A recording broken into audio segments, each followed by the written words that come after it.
Okay, I was impressed. Some of you started getting some groove going on when that music was going on. So we're about to have church with a little groove going on. Hey, welcome this morning. Let me give a little clarification. We're collecting the deodorant. The preference is it's new, unused deodorant, okay? So please don't bring a half like used stick into us. That would not be the best way to give love out to other people. Have you ever noticed that the younger generation seems to steal or really hijack words from the vocabulary? Okay, and here's what I mean. If I walked up to you or a young teenager walked up to you today and said, wow, after Pastor Keith, he slayed that sermon, okay? You would think, you're the rudest kid I've ever met in my life. Okay, I thought he did pretty good on that. But the word slayed in today's generation means he did great with that thing. And it's like they just take these words that we've known our whole life, and the younger generation will hijack them and give them their own definition. Here's another one for you. If you walk up to somebody going, wow, that outfit is drip. You're looking around going, did I get that wet walking in from the rain? I don't understand this. But that just really means that outfit is trendy. And so sometimes we look at the younger generation going, I cannot believe they hijack these words this way. But before we begin pointing fingers at them, we begin throwing stones at them, you understand this, that's a phenomenon that's been done since the very beginning, okay? Those that grew up in the 50s, anybody grew up in the 50s here? Okay, before you get mad at the younger generation, some of you are like, I'm not raising my hand on that one, okay? I'm not acknowledging that one. Some of you that grew up in the 50s, there's a couple of words that you hijacked from the English vocabulary, and I didn't know these myself, just let me confess that. I had to go on the internet to look at these, but the word jazzed, okay? You walked up going, that's jazz, that's exciting, okay? Another word that was hijacked in the 50s, dreamboat. Any of you ladies in here ever referred to guys your dreamboat, okay? That does not mean like you're putting him on a ship and putting him out to sail, okay? That meant he was a cute looking guy. So that was the 50s. Here's some words in the 60s, the fuzz. What'd that stand for? Not the lint that you're picking off your sweater. It's the police, right? What about the word dough? You got some dough I can have? Okay, that's talking about money, not looking like you have some biscuit dough that I can have to take to school today. That's the 60s. Here's the 70s. Give me the skinny on it. What does that mean? The story, okay? So let's not accuse this generation, the young generation now, of hijacking words from our vocabulary, because every generation has hijacked these words. I think about the 80s. That's my generation. Any 80s people out there? That was the ones that had the groove going on, okay? When the music came on, I saw you moving with that one. The 80s, if you looked at somebody and they asked you something, you said, cool beans. What'd that mean? Okay, right? Cool beans. Or how about this one? Hey, you want to go veg out. That did not mean go to the refrigerator and put the salad stuff out on the cabinet and let it veg out, okay? That was like, can we just relax and just enjoy? And then the most recent ones, if someone walks up to you and says, that's wicked, they're not trying to say it's evil, they're trying to say it's excellent. If they walk up and say, hey, that was really sweet, that means it was great. Words like catfished, words like slick. So there's words throughout the generations that have been hijacked, and whatever they originally meant to mean, they no longer mean that anymore, right? We all agree with that? But I also think this, it's not just the words and our vocabulary that's been hijacked, it's also the joy in our life. I mean, here's what I know for my life, and this is just confession right now. There is areas of my life that God intended for me to have joy, yet Satan comes in and he twists my thinking, he turns around my perspective, and I start thinking about all the things I wish I had, or the things that I wish people would do instead of what they're currently doing, and all of a sudden I find out that my joy has been hijacked. And what we want to do for this whole summer series is we have this series called whatever, okay, whatever. Because here's what I found out. My joy is hijacked, my words are hijacked, it's just whatever's going on, I just got to try to like get a hold of it and get it together. I'll never forget when my daughter was in high school. She walked into our kitchen one day and the dishes need to be put up out of the dishwasher. And I said, Alex, would you put the dishes up? And her response to me was, whatever. Now, if she would have written that word down on a piece of paper and slid it to me, I would have thought, I have the best teenage daughter in the world. She's going, Dad, whatever you want me to do. I'll take the dishes out. I'll go mow the lawn. I'll take the trash out. I'm going, I've got the best teenage daughter in the world. But she didn't write that word on a piece of paper. She said that word to me. And I don't know if I can pull this off the way she did, because she had the right nonverbals to go with it. that sent her father from being a good, godly Christian man to another area that I don't even want to talk about right now. Because when I said, Alex, can you take and put the dishes up? It was like, whatever, okay? Can you just look at somebody around you and just give it that answer? Can you just look at them going, whatever, okay? Yeah, what she was doing, she hijacked that word, and she took that word and whatever the definition used to mean, she gave it a whole definition, and she emphasized it with the way she rolled her eyes, the way she accented it, and it just sent me into a whole different category of life on that particular day. So words are hijacked. But like I said, our joy is often hijacked.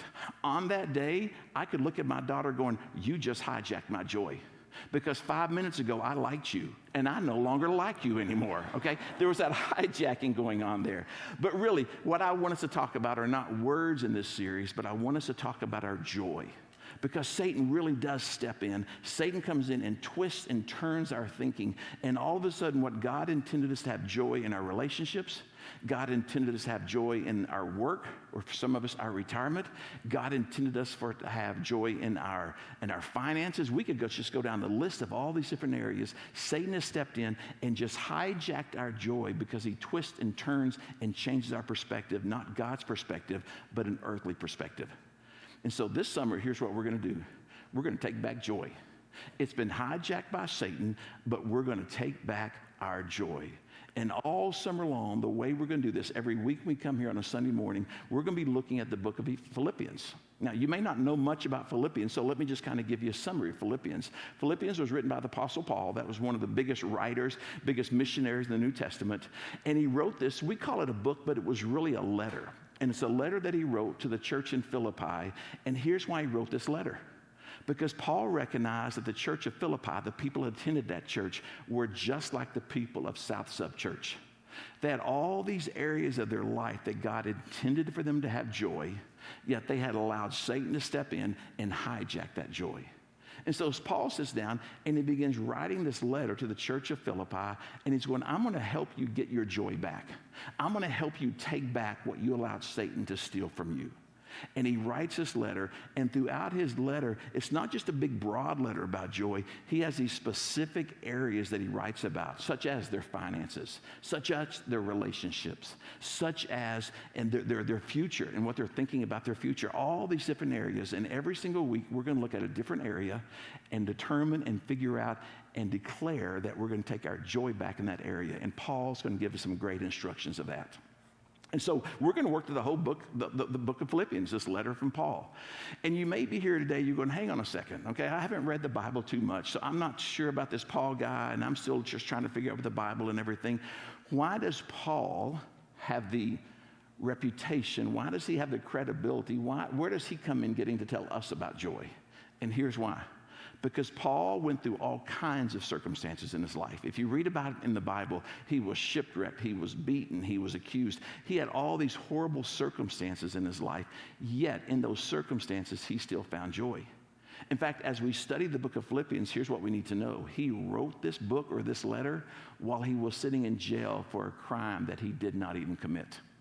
So imagine, you're sitting in this damp, dark, dusty jail back in the first century, and you're writing a letter to people that are living out in the freedom and the sunshine weather, out in just the joy of life, the freedom of life, and you're writing them a letter going, you know what? It doesn't matter your circumstances, because your joy will never be found in circumstances.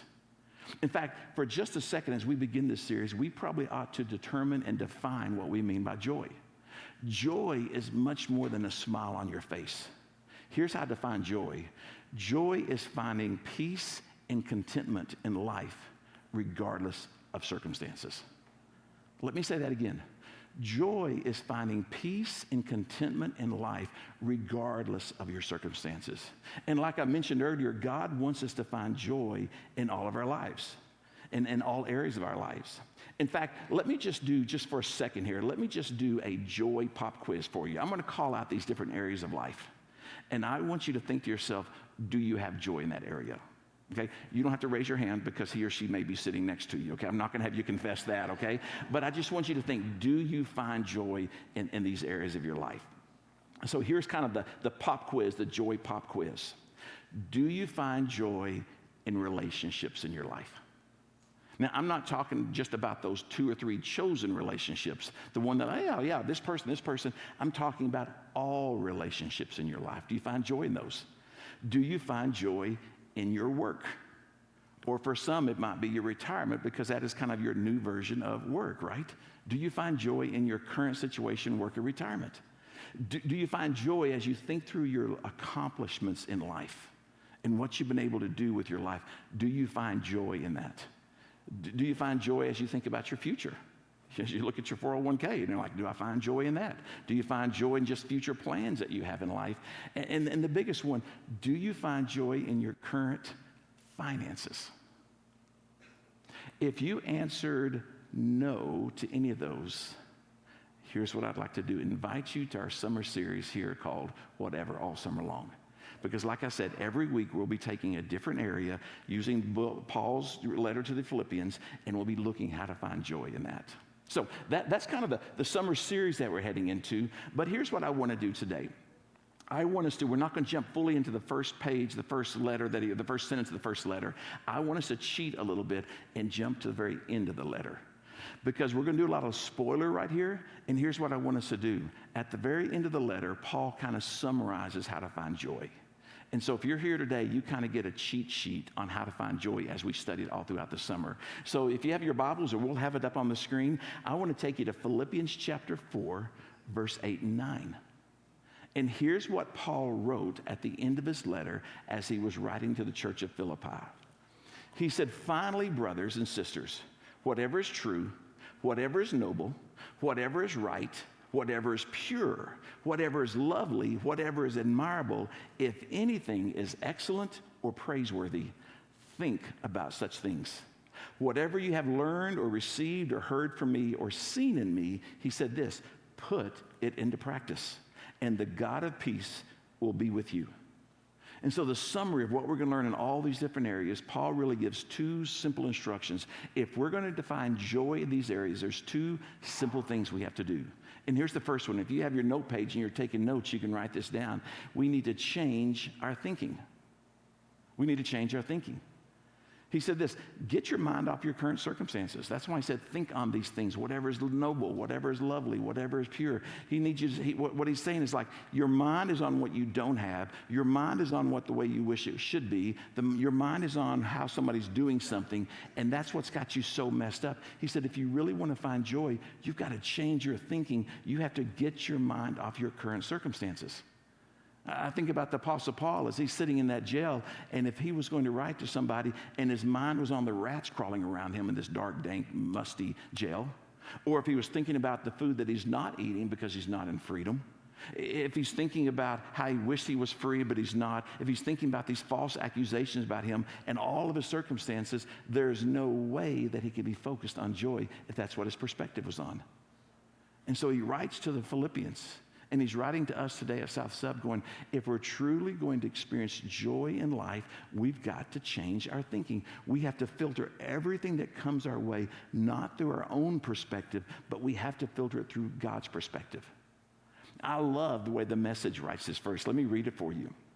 He says this in the Message, "Summing it all up, friends, I'd say you do your best by filling your minds and meditating on things that are true, noble, reputable, authentic, compelling, and gracious.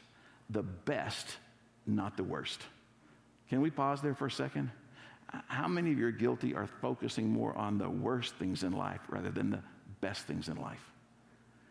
You know what my real confession is? You know where I stumble and struggle the most in this? I've got nothing to do. I'm tired from the day. I pull out my social media and I just start scrolling. I wish I had friends that put real life on social media. My life would do a whole lot better if that was the case. But they put all the lovely places they're vacationing. They have all the great pictures of their family. And all of a sudden I'm going, look what they have. Look what they have. Look what I don't have. And my mind goes to the worst and not the best. And Paul is saying, listen, Keith, you got to change your mind. You got to quit looking at things through your own filter, and you have to look through the filter of God. And then he goes on to say this, don't just think about the best, or think about the best, not the worst. We need to think about the beautiful, not the ugly. Things to praise and not to curse. And so our little cheat sheet here, as we're beginning this series, the first thing we have to do is we have to just change our thinking. And here's the second thing he said there. We need to adjust our actions. You can write that in there. Change our thinking and adjust our actions. Look with me again at verse 9. He says, whatever you have learned or received or heard from me or seen in me, put it into practice. Whatever you have received or you heard or you've seen in me, he said, put into practice. And so basically he's finishing his letter going, I just outlined a bunch of areas in your life and things that you need to do. And if you don't do these things, then you'll never find the joy. You can't just change your attitude. You also have to change your actions that follow that attitude. I told you several weeks ago that my wife and I joined Weight Watchers. Okay, we're part of that WW club there. And we go every Saturday. We have a 30-minute little inspirational time. They tell us new things to think about. They tell you new ways to address things. And I leave there, and my mind is full. I'm like, wow, if we do these things, like I've got a new attitude. I've changed my thinking this one. This is going to work. And as soon as we go to the car, I'm like, babe, can we go to McDonald's and get an Egg McMuffin? Because I'm starving. And then I wonder when I go in the next week and you step on the scale and nothing's changed. Because if we're really going to make changes in our life, we got to not only adjust our thinking, but we also have to adjust our actions as well. And so during this season, this series, every single week, as we look at this specific topic, we're going to look, and Paul's going to give us some specific things, not just ways to think, but he's going to give us specific things to do in that topic in order to discover that joy. So again, as we walk through that list and think about all the areas of joy that we want, if we're not here to learn these things, how will we ever know what to change in these things? And so I'm going to really encourage you. I know it's summer, there's travel plans, but I'm going to encourage you, if you're in town, would you join us for this? Because I think this summer series, whatever, could be a life changer for all of us.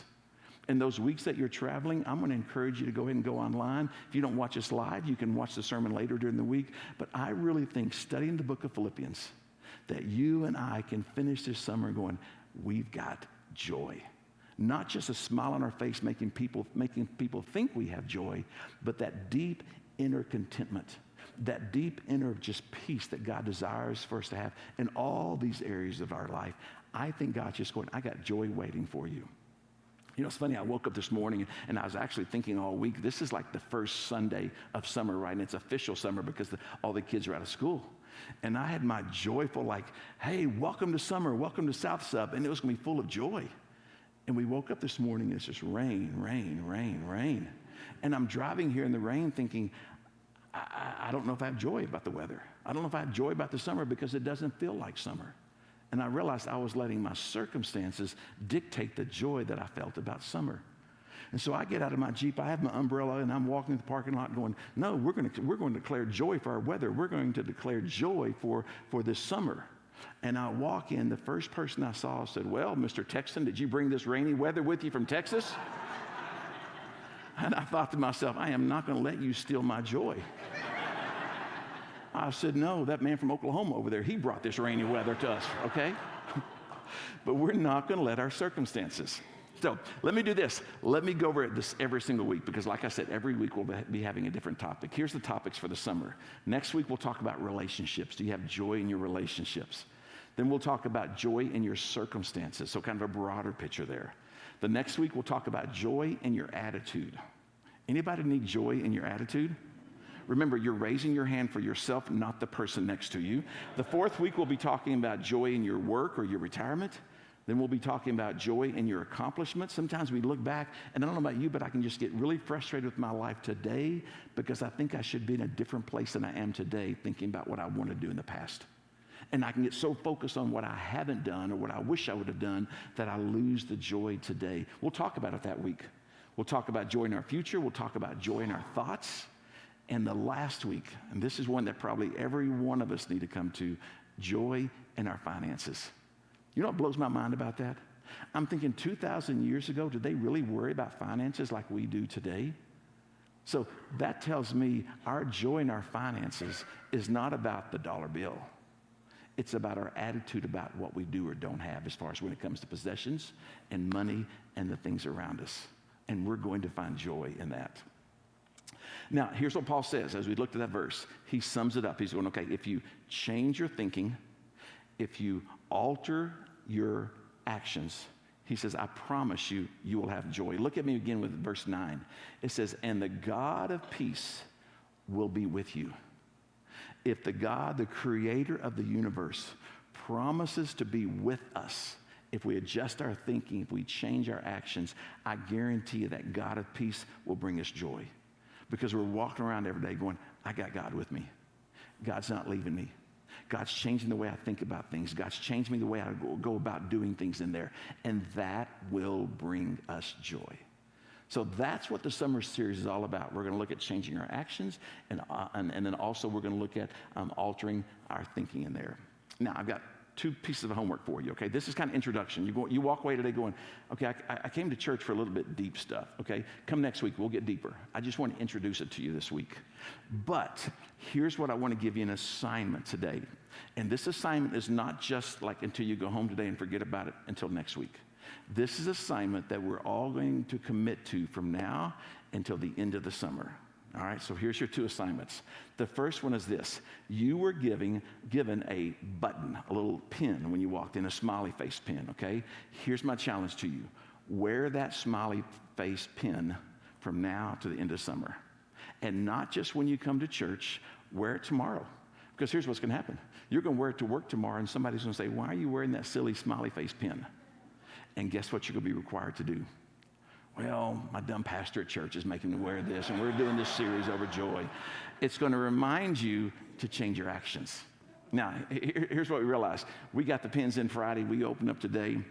When it comes to finances, one of the ways you find joy in finances is by like saving money. So we tried to save money, and I think we bought the cheapest pins available out there. If you've tried to put it on already, you're going, I can't even make this pin work here. So feel free to go online. You can get you a new improved pin if you want to that you can wear. Maybe it has a magnet on there. I'm not sure this pin's going to last all summer. So you are challenged not just to wear this pin, but to find a smiley face pin that you can wear all summer long.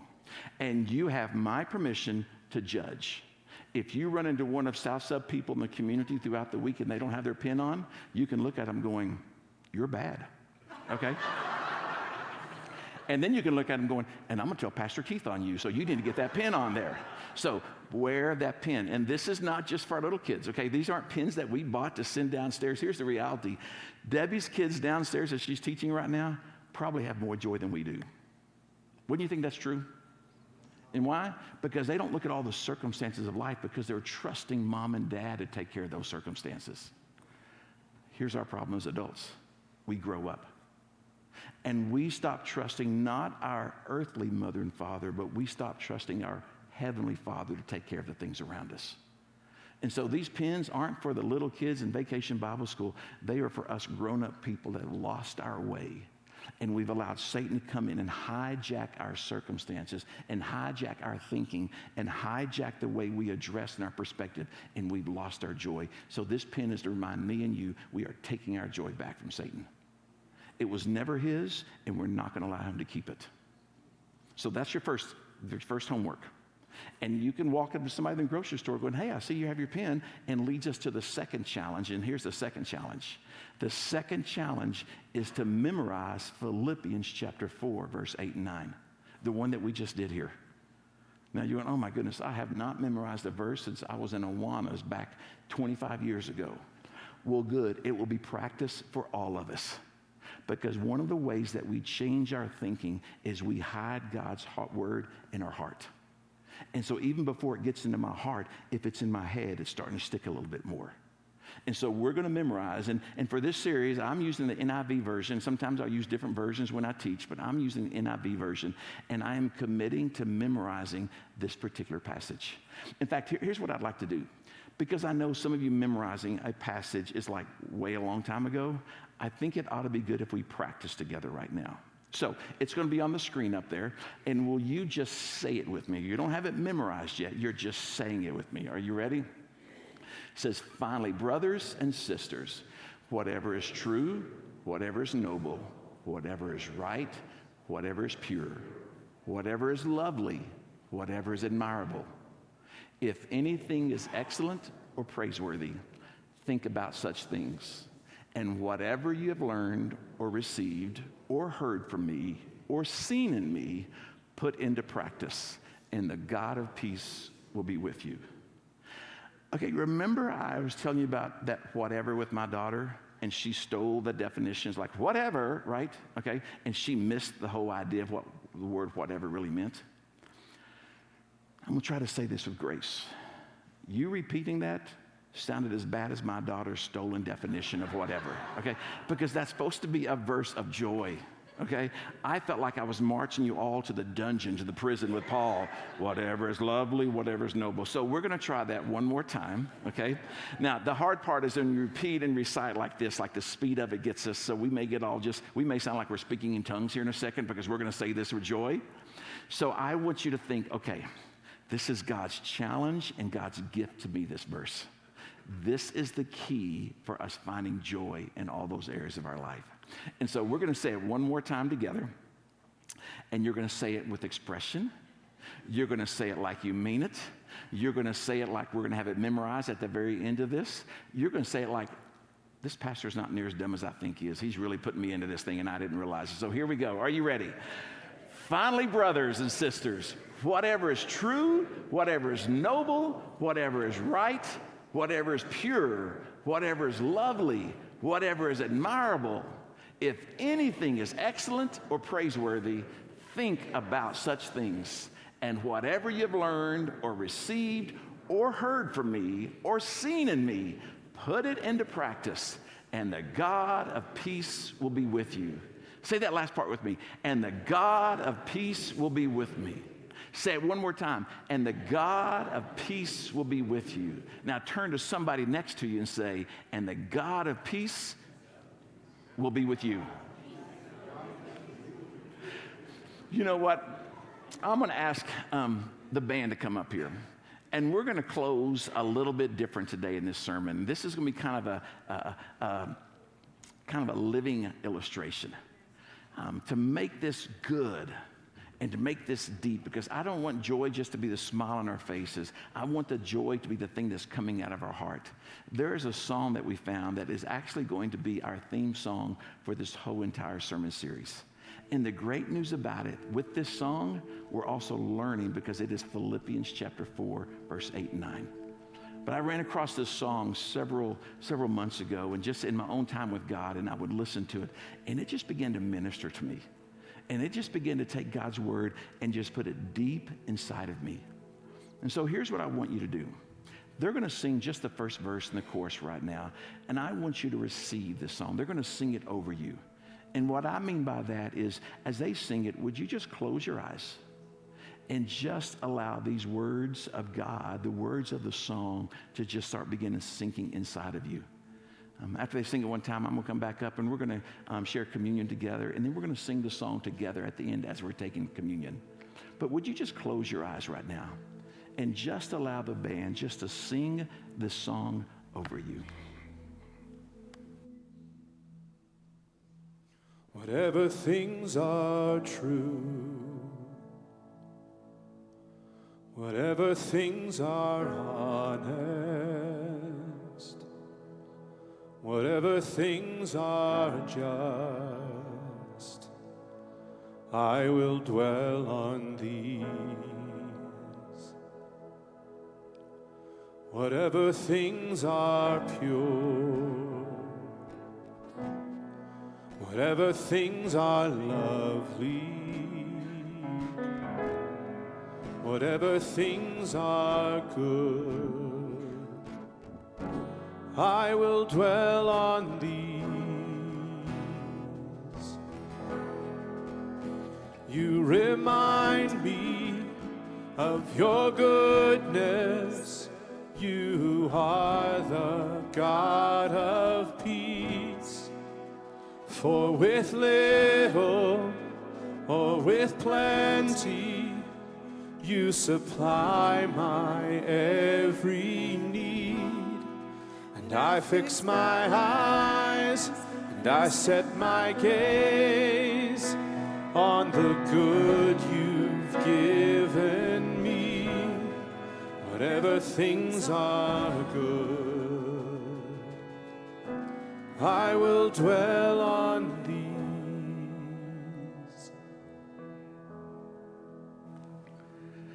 And you may be here today going, Keith, you don't know my circumstances. It's worse than being in a jail. Like, you may be saying, I don't even know if I have the energy or whatever it takes to find joy. Here's the good news. You don't have to have the energy. You don't have to do the work.